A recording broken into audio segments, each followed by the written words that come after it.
모든 코인이 오르는 시장은 아니거든요. 아베라고 하는 유니스왑처럼, 그 다음에 하이퍼리퀴드처럼 매달 한 몇백억씩 계속적으로 바이백해주는 그런 코인들이 좋지 않을까.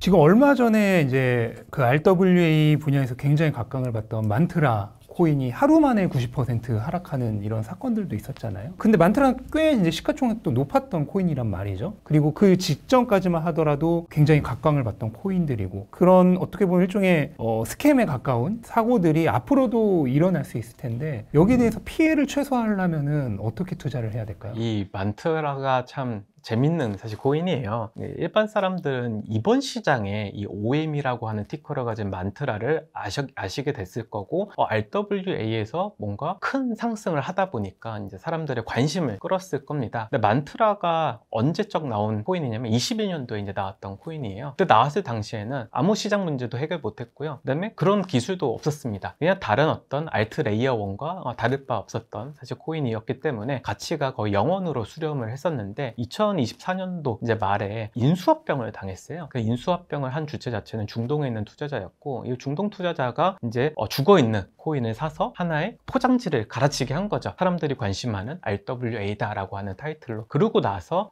유통량의 대부분을 95%를 이제 마켓메이커가 이제 쥐고 있었고, 그 쥐고 있는 마켓메이커가 유통되는 양이 굉장히 적으니까 이제 쉽게 계속적으로 가격을 올릴 수 있었던 거죠. 그래서 어떻게 보면 시장 가치로 2천만 달러도 되지 않았던 코인 자체가 그 보면 한 몇 조 원이 되는 기염을 토했잖아요. 결국 인위적인 사실 하나의 모습이었다. 근데 이런 것들이 사실 온체인 데이터에는 다 나왔었습니다. 근데 대부분의 투자자들은 온체인 데이터를 읽으실지도 모르고 어디서 확인해야 되는지도 모르기 때문에 이런 어떤 피해를 입으셨다 저는 생각을 하거든요. 다행히도 한국 거래소에서는 상장된 곳이 거의 없기 때문에 피해가 적었었는데, 해외 투자자들도 사실 이런 온체인 데이터에 대한 좀 지식이 없다 보니까 많이 좀 피해를 보셨던 것 같아요. 그래서 저 같은 경우는 이제 다른 어떤 채널 나가서 한 폭락이 있기 2달 전에 좀 말씀을 드렸었거든요. 이제 95%의 매집 물량 자체가 한 개의 주체가 가지고 있다. 근데 이것도 전부 다 온체인 데이터에 나왔던 내용이고, 그래서 그것이 급하게 올랐지만 급하게 떨어질 수 있다라고 말씀드렸던 것들도 너무 인위적으로 뭔가 그 가격의 상승이 동반됐었으니까, 실질적인 매수 주체는 없었으니까 뭐 그런 것들이 일어났다 저는 생각합니다. 그래서 투자자들 분들께서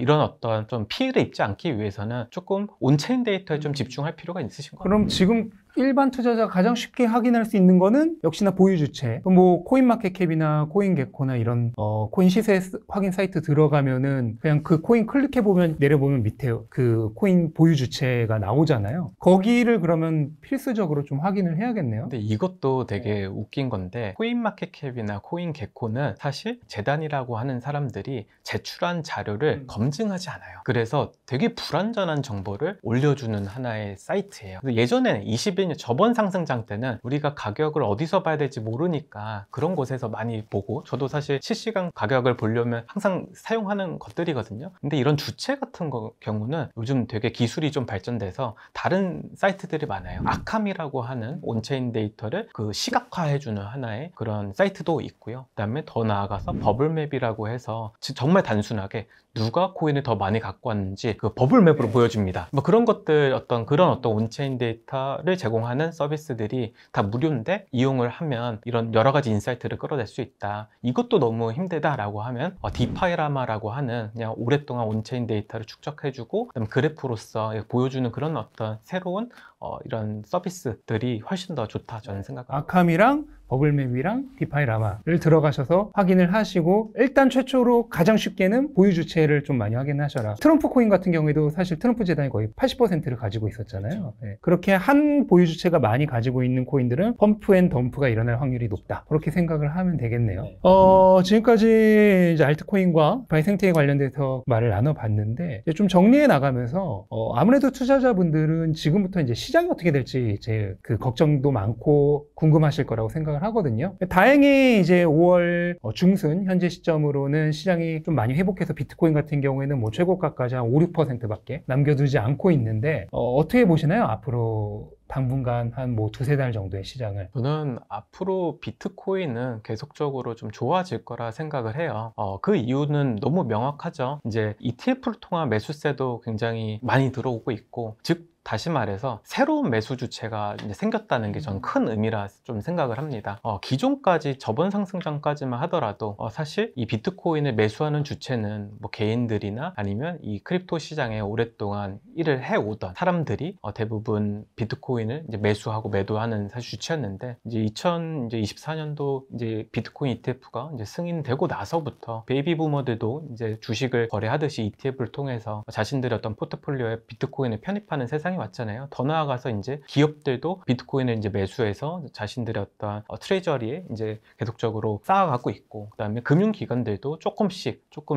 이 비트코인을 계속적으로 포트폴리오에 편입하고 있으니까 다양한 매수처가 생겼다는 그 측면 하나로 비트코인의 어떤 가격 상승은 계속적으로 뭐 변동성은 있겠지만 우상향할 거라 저는 생각을 하고요. 저희가 제일 가장 이제 좋아하는 이제 투자자가 결국 그 캐시우드인데, 캐시우드가 최근에도 비트코인이 단기간 워스트 시나리오로 한화로 하면은 한 3억 5천 정도 간다라고 이렇게 얘기했던 단기간이 대충 어느 정도인가요? 단기간이 2030년인데요. 2030년도에 이제 세 가지 시나리오를 냈었어요. 이제 워스트 베이스, 그 다음에 이제 베스트 시나리오를 냈었는데요. 거기서 이제 의미 있게 봐야 되는 건 뭐냐면, 기관과 기업이 비트코인을 얼마나 많이 보유하게 될 것이냐, 평균적으로 포트폴리오에 몇 프로를 편입할 것이냐라고 이제 추정을 해서 이제 밸류에이션을 계산했고 가격을 산출한 내용이에요. 근데 이제 워스트 케이스는 기업들은 아무도 사지 않고, 그다음에 금융기관들은 1%를 편입했을 때 2030년까지 이제 한 3억 5천 정도 간다. 근데 그 가능성은 이미 없어졌죠. 이미 이거는 더 나아졌죠. 어떻게 보면 기업들도 계속적으로 사고 있고 금융기관도 계속적으로 매수하고 있으니까. 근데 이제 그 중간인 이제 사실 베이스 케이스가 저는 좀 인상 깊었는데, 이게 우리가 항상 얘기했던 10억 정도 되는 금액이더라고요. 하나로 산출하면. 내용 자체는 이제 기업이 한 3% 정도 전체 이제 자신들의 어떤 투자 금액의 3% 정도를 비트코인에 편입하고, 금융기관도 포트폴리오에 3%를 편입하게 되면은 10억이 간다라고 하는데, 이미 상당히 진전이 되고 있다 저는 생각을 하거든요. 근데 2030년이 아니라 어떻게 보면 그 기간보다 이전에 이런 어떤 가능성이 훨씬 더 높아지고 다가가고 있다. 그래서 지금 현재 가격도 저는 굉장히 낮은 가격인 것 같다라고 저는 생각을 하고 있습니다. 그러면 비트코인이 이제 상승하게 되면은 이제 알트코인에 대한 이제 상승도 사실 어떻게 보면 기대가 되죠. 왜 그러냐면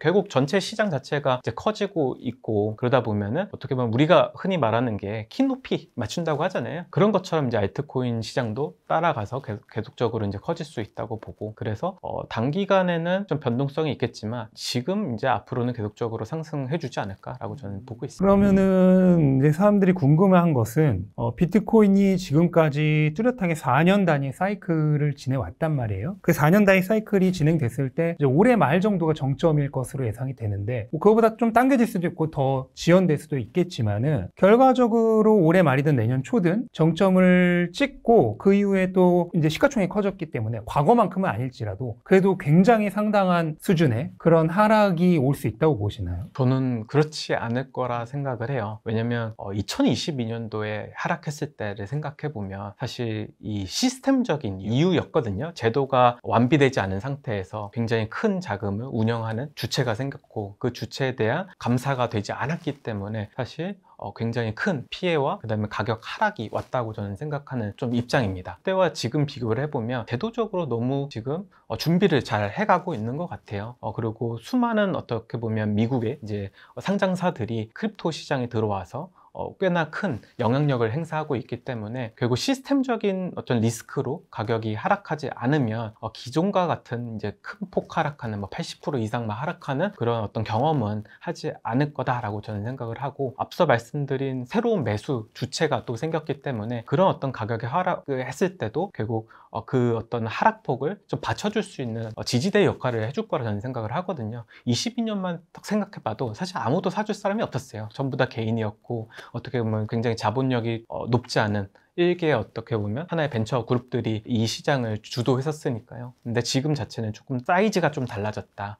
시장의 크기도 달라지고 참여자들도 굉장히 성숙해지고 제도적으로도 개선됐기 때문에 이런 것들이 전 일어나지 않을 거라 저는 생각하는 입장입니다. 비트코인의 경우에는 그럴 수 있지만 알트코인의 경우에는 또 어떨까요? 알트코인도 지금 조금씩 변하고 있다고 생각을 해요. 이제 2024년도에 이제 미카라고 하는 이제 법안이 유럽에서 나와가지고 이제 미국에 이제 적용되기 시작을 했잖아요. 그러면서 사실 디파이 규제도 지금 정비를 해가고 있는 상태거든요. 그래서 디파이에서 나오는 수많은 이제 알트코인들도 결국 제도권으로 조금 조금씩 이제 들어올 준비를 하고 있는 것 같고요. 그러다 보면은 주요 이제 알트코인들은 그렇게 큰 폭 하락이 올 것 같지는 않고, 단지 이제 수많은 알트코인들이 있으니까 어떻게 보면 근본적인 어떤 기술과 시장의 문제점 해결하지 않는 그런 코인들은 영원으로 수렴할 수 있다고 해요. 그래서 지금 시장 자체가 모든 코인이 오르는 시장은 아니거든요. 선별적으로 오르는 시장인 것도 결국 사람들도 이제 그냥 그 펀더멘털을 보기 시작을 한 것 같아요. 뭐 대표적으로 뭐 유니스왑만 보더라도 이번 달 기준으로 유니스왑에서 알트코인을 거래한 이종 토큰으로 교환하기 위해서 거래한 거래량만 한 하루 5경 원이 넘었다고 합니다. 그리고 거기서 나오는 수수료의 대부분을 이제 기업 매출과 그 다음에 그 온체인 매출로 분리해서 잡고 있어요. 그래서 이런 어떤 디파이에서 꽤나 영향력을 갖고 있는 이런 어떤 회사, 그리고 그들이 발행한 이런 코인들도 계속적으로 이제 매출이 토큰으로 가치가 이동할 수 있도록 조금 계속적으로 힘을 쓰고 있는 현황이기 때문에 조금 선별적으로 좀 볼 필요가 있는 것 같아요. 그러면 작가님 생각하시기에 조금 지금 주목해야만 할 그런 코인들 몇 개 있을까요? 많은 분들께서 그래서 뭐 사야 돼요? 라고 많이들 이제 얘기를 하는데, 이제 두 가지로 좀 말씀드리는 것 같아요. 하나는 이제는 매출 기준으로 보셔라. 알트코인은 이제 투자할 때도 알트코인도 기술과 문제점을 해결하는 그런 코인들이 많이 나왔고, 실질적으로 시장에서 인정받아서 많이 사용되고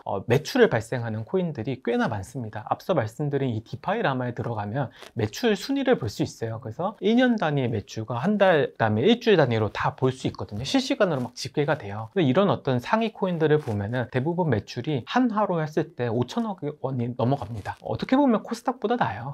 그렇기 때문에 코스닥을 투자하실 때도 기업 평가 하시잖아요. 그런 것처럼 이제는 그런 매출이 나오는 실질적인 어떤 의미 있는 숫자가 나오는 그런 코인들에 투자를 하면 좋을 것 같고, 디파이 쪽에서는 전 개인적으로 아베라고 하는 이런 대출 프로토콜, 은행처럼 대출을 해주는 곳과 그다음 유니스왑처럼 이제 사람들의 어떤 거래를 도와주는 거래소 코인, 그 다음에 조금 더 이제 변동성이 큰 걸 좋아하신다라고 하면 하이퍼리퀴드처럼 어떻게 보면 매달 한 몇백억씩 계속적으로 바이백 해주는 그런 코인들이 좋지 않을까라고 저는 생각을 하고 있고, 이제 두 번째 이제 큰 골자는 뭐냐면 어플리케이션보다는 인프라에 투자라고 저는 많이들 좀 말씀을 드려요. 이제 어플리케이션은 우리가 사용자들이 어떤 서비스를 이용하기 위해서 뭐 엔터테인먼트나 아니면 거래나 뭐 이런 것들을 하는 그런 코인들을 이제 어플리케이션 단어로 이렇게 분류를 하는데, 그런 어떤 코인들이 출시되고 나서는 입증되기까지 굉장히 오래 걸려요. 유니스왑도 입증되기 위해서 이제 7년이 걸렸거든요. 그래서 7년 동안 사실 알트코인을 보유하는 거는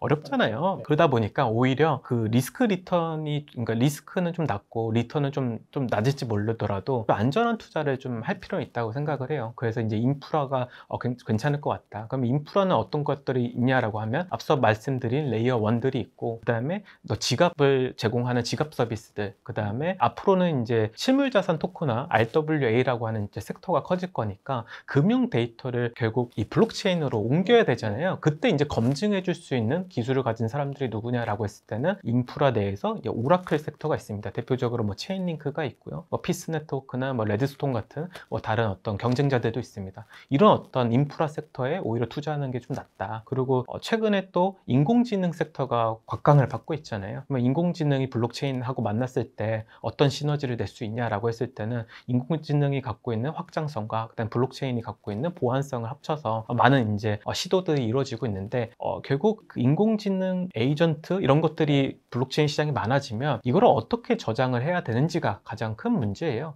왜 그러냐면 이런 어떤 인공지능들이 AWS를 구독해가지고 그 돈을 피앗으로 결제해서 이용할 수는 없거든요. 그러면 이게 자동화된 시스템이기 때문에, 그러면 결과적으로 탈중앙화된 그러면 스토리지가 훨씬 더 많이 쓰일 거다라고 저는 생각하는 입장이고, 그런 것들도 다 인프라입니다. 왜냐하면 데이터를 저장하는 하나의 공간이니까. 그런 걸 봤을 때는 뭐 파일코인이나 아니면 최근 수위에서 좀 곽강을 많이 받았던 왈러스 같은 것들이 좀 앞으로는 여러분들이 투자하기 더 좋은 어떤 선택지가 아닌가 저는 생각하고 있습니다. 지금까지 알트코인 시장과 디파이 시장에 대해서 많은 인사이트 들었고요. 마지막으로 이제 코인 시장 조금, 알트코인 시장 특히 꿈틀꿈틀 되고 있는데 투자자분들에게 좀 좋은 말씀 한마디 해주시면 좋겠습니다. 일단 제가 드리고 싶은 거는 좀 선별적으로 좀 투자를 하면 좋겠다라는 좀 말씀드리고, 가격이 급등했을 때는 급등한 분명한 좀 이유가 있습니다. 그리고 떨어질 때 또 급락하는 경우가 종종 있기 때문에 급하게 뭔가 이루기 위해서 좀 조급한 마음 내지 마시고 오히려 좀 시간을 갖고 이제 여러 가지 리서치 통해서 뭐 기술에 대한 이해와 그다음에 시장의 문제점을 해결하는 것들을 선별적으로 좀 투자하시면 조금 더 좋은 성과 낼 수 있지 않을까 생각합니다. 방금 그 작가님이 말씀해 주셨던 그 코인들도 반드시 직접 공부를 하시고 나서 투자를 하셔야죠. 그냥 누가 추천해 줬으니까